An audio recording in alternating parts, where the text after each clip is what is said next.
अस्सलाम वालेकुम वीवर्स, फाइज सुक्ताई और आप देख रहे हैं बागी टीवी। वीवर्स, कुछ दिन पहले नवाज शरीफ साहब ने ट्विटर पे एक वीडियो डाली जिस पर उन्होंने जिक्र किया मरियम सफदर जो कि कराची में जब वो गई थी तो वहाँ पर उनको रात के टाइम उनके होटल में दरवाजे तोड़ कर उनको उनके जो खावंद हैं जो कैप्टन सफदर उनको वहाँ से निकाला गया। उस बात का जिक्र करते हुए उन्होंने साथ साथ इस बात का अंदिया दिया कि कुछ अदारों की तरफ से उनको ये थ्रेट्स दिए जा रहे हैं तो उनको स्मैश कर दिया जाएगा। इसके बाद मुस्लिम लीग नून के एक सीनियर रहनुमा जवेद लतीफ़, उनका ये कहना था कि अगर किस किस्म की कोई हरकत पाकिस्तान में होती है तो पाकिस्तान अपना वजूद खो देगा और हम पाकिस्तान को मानने से भी इनकार कर देंगे और एक दफ़ा जो कि मगरबी पाकिस्तान की सूरत में जो पाकिस्तान का एक हिस्सा उससे अलग हो गया था, इसी किस्म की सूरत हाल पाकिस्तान में बना दी जाएगी। आज हम मीनार पाकिस्तान मौजूद है और हम लोगों से सवाल करेंगे, क्या किसी भी मजहबी या सियासी जमात अगर उसके साथ खुदा न खास्ता कोई अगर ऐसा हादसा हो जाए तो क्या अगर उनका ताल्लुक़ किसी मजहबी या सियासी जमात से हो तो क्या वो भी ऐसी डिमांड कर सकते हैं कि हम पाकिस्तान का साथ छोड़ देंगे, हम पाकिस्तान जिंदाबाद का नारा लगाना छोड़ देंगे, हम पाकिस्तान से अलग होना चाहेंगे? जी भाईजान, बताइएगा, ये जो नवाज शरीफ साहब ने एक जो वीडियो बयान दिया उसमें उनका कहना था कि मरियम जो सफदर हैं उनको थ्रेट दिए जा रहे हैं अदारों की जानिब से कि उनको कत्ल कर दिया जाएगा या मार दिया जाएगा या गायब कर दिया जाएगा। और उसके बाद जो मुस्लिम लीग नून है उनकी जो क़यादत जो बयानिया नवाज शरीफ साहब बाहर बैठ के अदारों के ख़िलाफ़ बोलते हैं। इसी तरह जवेद लतीफ़ साहब ने कहा कि अगर कोई ऐसा वाक़या अगर खुदा न खास्ता अगर मरियम नवाज़ के साथ पेश आता है तो हम पाकिस्तान का जो नारा है जिंदाबाद का वो छोड़ देंगे या हम बांग्लादेश जैसा अलग हुआ था उसी तरह हम जो इसको पाकिस्तान के यानी कि पाकिस्तान को एक्सेप्ट नहीं करेंगे हम।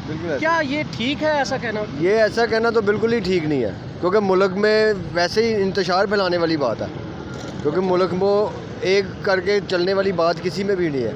क्योंकि ये देखो ना, अभी वो मरियम के पीछे हर आदमी टूट पड़ेगा, मरियम ऐसे है जी, मरियम जिंदाबाद, मरियम जिंदाबाद। कहने का मकसद है उसका बाप किधर है, पहले तो उसके बाप को इधर तो बुलाओ ना।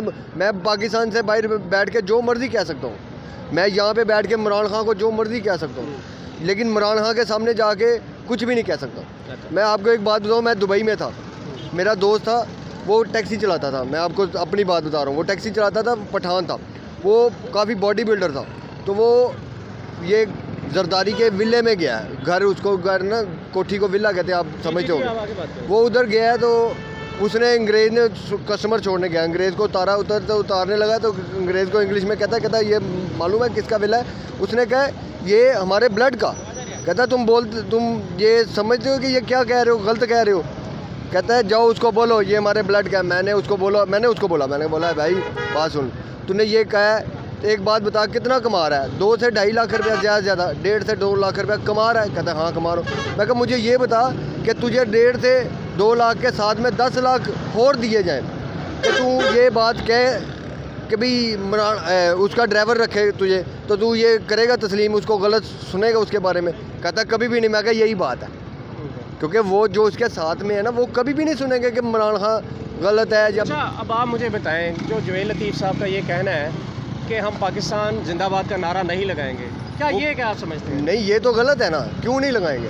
पाकिस्तान के वो तो खिलाफ है, फिर वो उसी पाकिस्तान जिसने आपको इज्जत दी है, जिसने आपको आज मिले दी हुई है, उसको क्रेडिट उसको दे रहे हैं, वो मरियम को क्रेडिट दे रहे हैं, वो अपने मुल्क को बेकार कह रहे हैं। ये तो बेवकूफ़ इंसान है, क्योंकि वो अपने मुल्क को गलत कह रहे हैं। अपने मुल्क को एक लीडर, उसका माई बाप इधर नहीं है, जो अपने माँ के जनाजे में शिरकत नहीं हो सकते बच्चे, उनको बाहर है, उनको हम उनके पीछे कहेंगे जी हमारा नवाज शरीफ, हमारा बेनज़ीर, हमारा ये। अपने मुल्क में तो कुछ भी नहीं है, वो अपने मुल्क में हो तो फिर तो उसके साथ चलना भी। पाकिस्तान तो अल्हम्दुलिल्लाह पाकिस्तान हमारा है, पाकिस्तान तो है ही हमारा अल्हम्दुलिल्लाह, लेकिन पाकिस्तान के पीछे एक लीडर के पीछे लग के पाकिस्तान को गलत कभी भी नहीं कह सकते। ये तो चवल हरकत है, बाकी ये गलत है। ये इनको शर्म आनी चाहिए, ये इनको शर्म आनी चाहिए। ये चवल हरकत है कि पाकिस्तान को गलत कह देंगे, क्यों कह देंगे? भैया आप बताइएगा, जो नवाज शरीफ साहब का जो वीडियो क्लिप आया था उसके बाद जवेद लतीफ़ साहब ने कहा कि अगर मरियम नवाज़ को या मरियम सफदर को अगर कुछ हुआ तो हम पाकिस्तान जिंदाबाद का नारा लगाना छोड़ देंगे और ये वही एक तरीक़ दोहराने जा रहे हैं जैसे बांग्लादेश पाकिस्तान का जो हिस्सा था और वो अलग हो गया। क्या समझते हैं, ये वही मुल्क है जिसने इनको इज़्ज़त दी, इनको फैक्ट्रियाँ दी, इन लोगों को कोई जानता नहीं था, ये दिल्ली दरवाज़ा इधर आसपास रहने वाले लोग थे? क्या समझते हैं कि क्या किसी मजहबी जमात या सियासी जमात के लीडर को अगर कोई ऐसा थ्रेट हो या उसके साथ खुदा न खास्ता ऐसा हो जाए तो किसी मुल्क के लिए ऐसी बात की जा सकती है? जी, सबसे पहले ये बात है कि सियासत करनी है तो सियासत करें, एक दूसरे को थ्रेट देना ये कोई सियासी तौर पे भी सही बात नहीं है, और अपने जो पर्सनल एस्पेक्ट हैं वहाँ पे एक साइड पे रखें और सियासत को एक साइड पे रखें। और जो दूसरी बात है कि एक बांग्लादेश जैसा एक हम लोग एक और मुल्क बना लेंगे, ये तो फिर वो एक अपने पर्सनल एस्पेक्ट को लेके चल रहे हैं, वो फिर पाकिस्तान की बेहतरी के लिए कुछ नहीं कर रहे। या तो पाकिस्तान के लिए सियासत करें या फिर वो अपने लिए सियासत करें। नहीं, मेरे मुताबिक ये बहुत गलत बात की है, ऐसा इस बात की बिल्कुल मजम्मत करनी चाहिए और उनको ऐसा नहीं कहना चाहिए था। ठीक है, जो उन्होंने अल्फाज यूज़ किए हैं वो एक सही ज़रा मुख्तलिफ अल्फाज यूज़ कर सकते थे, लेकिन जो इन्होंने अभी ऐसे बोला है ये पाकिस्तान के लिए ठीक नहीं है, और पाकिस्तान की पॉलिटिक्स के लिए और पाकिस्तान की फ्यूचर के लिए बात सही नहीं है। तो अगर वो ऐसा करते हैं तो उसको फिर डिपोर्ट करना चाहिए। अच्छा। हाँ, मुल्क से डिपोर्ट करना चाहिए। ये तो ये ना हमारे पाकिस्तान के साथ गद्दारी होगी। ठीक है, कोई स्पेसिफिक पर्सन के लिए आप जो है ना इतने हद तक गिर सकते हो, तो ये तो फिर उसको ऐसा नहीं करना चाहिए।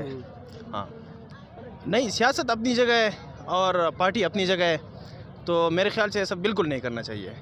अगर कोई भी ऐसा करता है तो वो पाकिस्तान में उसका रहने का कोई हक़ नहीं है, उसको पाकिस्तान में नहीं रहना चाहिए। वो चाहे बांग्लादेश चला जाए, इंडिया चला जाए, तो ये उसकी अपनी मर्ज़ी है। लेकिन पार्टी के लिए लोग इतने हद तक गिर सकते हैं तो उसको फिर इधर रहने का कोई हक़ नहीं। पहले तो हमें चाहिए कि हम एक पाकिस्तानी है, ठीक है, तो हमें अपने मुल्क के लिए इज़्ज़त माना है, ठीक है, और इज़्ज़त देना है। जो मुल्क में हम रह रहे हैं ना, वहाँ पे सबको सिमिलर जो है ना वो सबको ट्रीट करते हैं, ठीक है। तो इसके लिए जो है ना हमें इस मुल्क को पहले इज़्ज़त देना है, और बाद में ये सियासी पार्टी और ये सब जो है ना, ये तो अपनी जगह है, ठीक है। ये तो ज़्यादती है, हाँ, ये तो ज़्यादती है, क्योंकि इस मुल्क ने इसको इस लेवल पे पहुंचाया है, इस मुल्क ने दिया है। जो कुछ उनके साथ है ना वो इस मुल्क ने दिया है, और इस आवाम से लूट कर जो है ना वो इन्होंने अपने पास रखा है, और आवाम को कुछ नहीं दिया, ठीक है। ना मुल्क के लिए कुछ किया है, ना आवाम के लिए कुछ किया है, ठीक है। और हम भी पाकिस्तानी हैं और पाकिस्तान हम है, ये चंद सियासतदान है, ठीक है। तो ये तो कभी इधर कभी उधर, ये तो एक ही जगह पे बैठते नहीं है। ਉਹਨਾਂ ਨੇ ਤੇ ਅੱਗੇ ਪਾਕਿਸਤਾਨ ਤੋੜ ਦਿੱਤਾ, ਸਾਡਾ ਮੁਲਕ ਤੋੜ ਦਿੱਤਾ ਸਾਰਾ, ਇੱਥੋਂ ਚੁੱਕ ਕੇ ਬਾਹਰ ਲੈ ਗਏ ਨੇ। ਉਹ ਤੇ ਹੋਰ ਸਾਰਾ ਕੁਝ ਬਾਹਰ ਹੀ ਲਿਜਾਣਾ ਚਾਹੁੰਦੇ ਨੇ, ਇਸ ਲਈ ਤੇ ਉਹ ਬਾਹਰ ਜਾ ਕੇ ਬੈਠਾ ਹੋਇਆ। ਉਹਨੂੰ ਚਾਹੀਦਾ ਨਾ ਪਾਕਿਸਤਾਨ ਆਵੇ, ਆਪਣੀ ਧੀ ਨੂੰ ਆ ਕੇ ਬਚਾਵੇ, ਕਿਉਂ ਬਾਹਰ ਜਾ ਕੇ ਬੈਠਾ ਹੈ? ਇੰਨਾ ਕਿ ਉਹਨੂੰ ਆਪਣੀ ਧੀ ਦਾ ਖਿਆਲ ਹੈ, ਇੱਧਰ ਪਾਕਿਸਤਾਨ 'ਚ ਆਵੇ। ਤੇ ਰਹੀ ਗੱਲ ਪਾਕਿਸਤਾਨ ਤੋੜਨ ਦੀ, ਉਹ ਕਦੀ ਨਹੀਂ ਤੋੜ ਸਕਦਾ ਹੈ, ਤਾਂ ਕਿਆਮਤ ਤੱਕ ਆਬਾਦ ਰਹਿਣਾ ਹੈ। ਇਹਦੇ ਪਾਕਿਸਤਾਨ ਜ਼ਿੰਦਾਬਾਦ ਦਾ ਨਾਰਾ ਕਿਆਮਤ ਤੱਕ ਲੱਗਦੇ ਰਹਿਣਾ ਹੈ। ਇਹ ਲੋਕ ਨਾ ਸਿਰਫ ਆਪਣੀ ਸਿਆਸਤ ਚਮਕਾਉਣ ਲਈ ਇਹੋ ਜਿਹੀਆਂ ਗੱਲਾਂ ਕਰਦੇ ਨੇ। ਇਹਨਾਂ ਪਿੱਛੇ ਲੋਕ ਹੁੰਦੇ ਨੇ, ਬਿਰਿਆਨੀ ਦੀ ਪਲੇਟ ਖਾਣ ਵਾਲੇ ਲੋਕ ਹੁੰਦੇ ਨੇ ਜਿਹੜੇ ਇਕੱਠੇ ਕਰ ਲੈਂਦੇ ਨੇ। ਹੋਰ ਇਹਨਾਂ ਪਿੱਛੇ ਕੀ ਆਵਾਮ ਤੇ ਨਿਕਲਦੀ ਨਹੀਂ ਹੈ, ਜਾਂ ਹਜ਼ਾਰ ਦੇ ਕੇ ਆਵਾਮ ਇਕੱਠੀ ਕਰਦੇ ਨੇ। ਇਹ ਸਿਰਫ ਆਪਣੀ ਸਿਆਸਤ ਚਮਕਾਉਣ ਲਈ ਇਹੋ ਜਿਹੀਆਂ ਗੱਲਾਂ ਕਰਦੇ ਨੇ ਕਿ ਸਾਡੇ ਪਿੱਛੇ ਆਵਾਮ ਆਏ। ਹੋਰ ਇਹਨਾਂ ਨੂੰ ਇਹ ਜ਼ੇਬ ਨਹੀਂ ਦਿੰਦਾ ਹੈ, ਇਹਨਾਂ ਦਾ ਆਪਣਾ ਕਿਰਦਾਰ ਆਪਣਾ ਬਹੁਤ ਕਰੈਪਟ ਹੈ। ਆਵਾਮ ਦੇ ਬਾਰੇ ਇਹਨਾਂ ਨੇ ਕੀ ਸੋਚਣਾ ਹੈ? ਇਹਨਾਂ ਨੂੰ ਖਿਆਲ ਕਰਨਾ ਚਾਹੀਦਾ ਹੈ।